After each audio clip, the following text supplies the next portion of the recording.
Hi, in this video we're going to focus on the character Hiccup from How to Train Your Dragon and the spiritual significance behind his name. The name Hiccup certainly isn't random. In the island of Berk, where they live, all the townspeople think that Hiccup is annoying and they tell him that he's just getting in the way all the time. Now think about how a hiccup is a sudden involuntary interruption or an irritation, something that the body resists and tries to suppress. It's also a sign that something inside needs to be addressed or needs attention.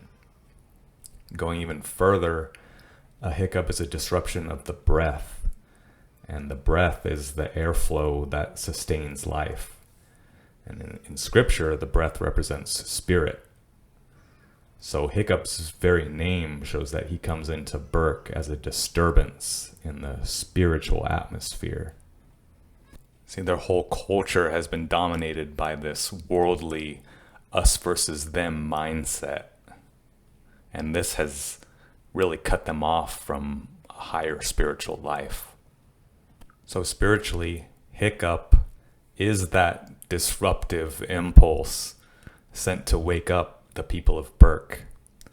And the word Berk is actually a British slang word used to insinuate a stupid or a foolish person.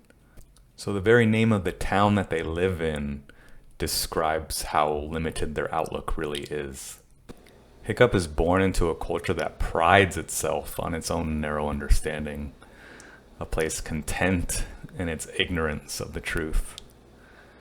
However, by the end of the film, we see that he's completely revolutionized their way of thought and way of life. Like all spiritual awakenings, he began as a disturbance. He was awkward, misunderstood, and everyone dismissed him at first. And just as Toothless earlier in the movie loses his left tail fin, Hiccup towards the end loses his left foot. And both wounds break their independence and make them depend on one another to be whole. In scripture, the left side often represents the natural or the worldly, the part of us that must be humbled so that the spiritual can grow. So in this way, Hiccup's name, his interruption of the old ways, and his wound all lead to the truth that what can appear as a weakness or as an irritation can be exactly what the Lord uses to bring about regeneration and rebirth.